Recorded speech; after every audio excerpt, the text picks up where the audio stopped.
ইতিমধ্যেই মাগরিবের আজান দিল।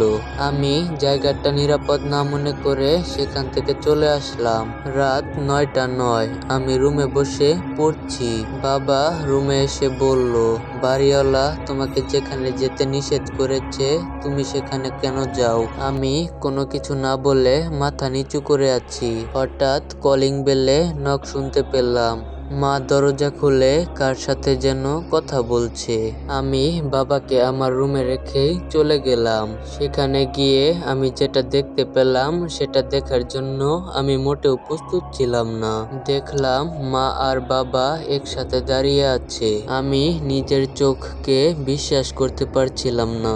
আমি তাড়াতাড়ি করে আমার রুমে গেলাম, কিন্তু সেখানে কেউ ছিল না। কতক্ষণ সেখানে দাঁড়িয়েছিলাম নিজেও জানি না। মায়ের ডাকে সজ্ঞানে আসলাম, কাউকে কিছুই বললাম না। মা খেতে ডাকছে। খাওয়ার সময় কলিং বেলে কেউ নক করলো। আমি দরজা খুলে দেখলাম কেউ নাই। হঠাৎ সিঁড়ির দিকে তাকিয়ে দেখলাম কে যেন ছাদের দিকে যাচ্ছে। আমি যখনই সিঁড়ির দিকে পা ফেললাম তখনই পিছন থেকে তিথি আমাকে ডাক দিয়ে বলল, ওদিকে যাবেন না। এটা বললেই আমাদের ঘরে প্রবেশ করলো। আমিও ঘরে চলে আসলাম। মায়ের সাথে কিছু কথা বলে চলে গেল। রাত 11টা 57। আমি পড়া শেষ করে ওয়াশরুমে ফ্রেশ হতে গেলাম, কিন্তু দুর্ভাগ্যবশত পানি শেষ হয়ে গেছে।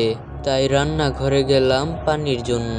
সেখানেও পানি নেই, তাই রুমে ফিরে আসলাম। কাল রাতের কথা প্রায় ভুলেই গেছিলাম, তাই লাইট অফ করে শুয়ে পড়লাম। একটু পরেই গত রাতের মতো আবার ছাদে শব্দ শুনতে পেলাম। আমি রুমের লাইট অন করে দিলাম। সব শব্দ থেমে গেল, কিন্তু হঠাৎ জানালায় অনেক জোরে শব্দ হলো। জানালাতে এত জোরে শব্দ হওয়াতে আমি ভয় পেয়ে গেলাম। ওয়াশরুমে পানি পড়ার শব্দ শুনতে পেলাম। মনে একটু সাহস পেলাম। ভাবলাম মা উঠেছে, তাই আমিও ওয়াশরুমের দিকে গেলাম। আমার হঠাৎ মনে পড়ে গেল একটু আগেই তো পানি ছিল না, তাহলে এখন এত রাতে পানি পড়ার শব্দ কিভাবে হচ্ছে? আমি মা বাবার রুমে গিয়ে দেখলাম তারা ঘুমাচ্ছে। তাহলে ওয়াশরুমে কে? আমি ওয়াশরুমের দরজাটা এক ধাক্কায় খুলে দিলাম, কিন্তু যেটা দেখলাম সেটা দেখার জন্য প্রস্তুত ছিলাম না। আমি দেখলাম একটা মেয়ে গোসল করছে। মেয়েটা যখন আমার দিকে তাকালো আমি দেখলাম মেয়েটার সম্পূর্ণ মুখ পুড়ে গেছে, আর সে তার পুরো মুখে হাত দিয়ে খামচি দিয়ে তার মুখের মাংস ছিঁড়ে ফেলছে। এটা দেখে আমি আর নিজেকে সামলে রাখতে পারলাম না। আমার যখন জ্ঞান ফিরে আমি তখন নিজেকে ছাদে আবিষ্কার করলাম। তখন কয়টা বাজে খেয়াল নেই। সমস্ত শরীরে প্রচন্ড ব্যথা অনুভব করলাম।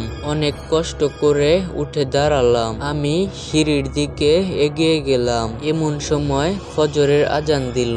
পেছনে কারো আওয়াজ শুনতে পেলাম। পেছনে ঘুরে দেখলাম কেউ একজন ছাদ থেকে লাফ দিয়ে নিচে পড়ে গেল। আমি খুবই কষ্ট করে সিঁড়ি দিয়ে বাসার গেটের সামনে চলে আসলাম। দরজায় ধাক্কা দিলাম, কিন্তু দরজা বন্ধ। আমি দরজায় নক করলাম।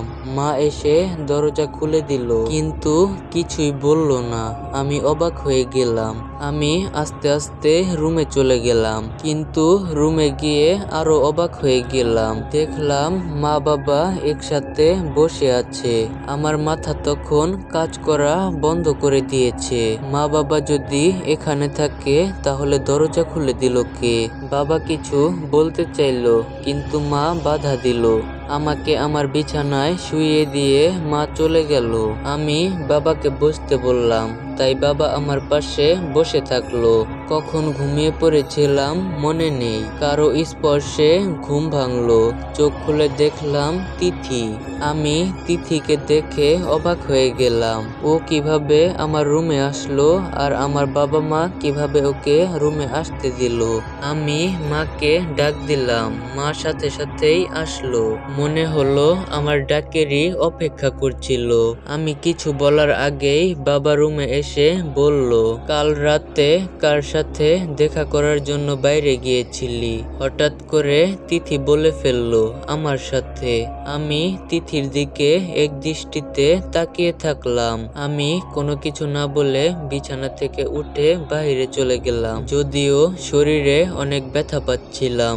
দুপুর 2:09 আমি বাসায় ঢুকে দেখলাম বাড়িওয়ালার স্ত্রী আর তিথি মায়ের সাথে শুয়ে আছে। মাকে বললাম কি হয়েছে। মা বলল সিঁড়ি দিয়ে নামার সময় পা পিছলে পড়ে গেছি। ইতিমধ্যেই বাবা ডাক্তার নিয়ে আসলেন। পা অনেকটা কেটে যাওয়ায় ব্যান্ডেজ করে দিল। যাওয়ার সময় বলল 3 মাস বেড রেস্ট থাকতে। কথাটা শুনে বাবা আর আমার চোখাচোখি হয়ে গেল, কারণ মা ছাড়া আমাদের পরিবারে রান্না করার মতো কেউ নেই। এভাবেই অনেক দিন কেটে গেল। প্রতি রাতেই কিছু না কিছু ঘটতই। আমিও প্রায় অভ্যস্ত হয়ে গেছিলাম। কিন্তু সবচেয়ে রহস্যের বিষয় হচ্ছে আমার সাথে এত কিছু হওয়ার পরে আমার মা বাবার সাথে কিছুই হয়নি এ পর্যন্ত। মা অসুস্থ থাকায় 3 বেলায় হোটেল থেকে খাবার নিয়ে আসতে হয়। কাজটা বিরক্তকর লাগছিল। আমি মাকে বললাম আমি আর হোটেলের খাবার খেতে পারবো না, কিন্তু মায়ের পা এখনো ভালো হয়নি। মা আমাকে বলল তাহলে বিয়ে করে ফেল, বিয়ে করলে আর বাইরে খাবার খেতে হবে না। আমি রাগ করে আমার রুমে চলে আসলাম। এভাবেই আমাদের বাড়িতে 1 মাস অতিবাহিত হলো। সেদিন বৃষ্টি হচ্ছিল।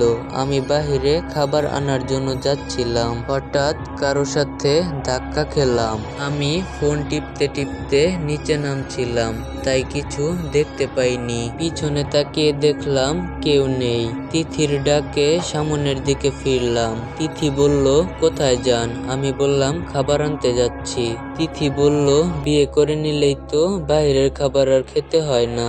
আমি বললাম বিয়ে করার ইচ্ছে নেই। তিথি বলল কেন বিয়ে করার ইচ্ছা নাই? আমি বললাম এই বাড়িতে অনেক মেয়ে ভূত আছে, বিয়ে করলে হয়তো আরো সমস্যা হতে পারে, তাই করব না। তিথি বলল তাই নাকি? আমি তো কোনো মেয়ে ভূত দেখতে পেলাম না।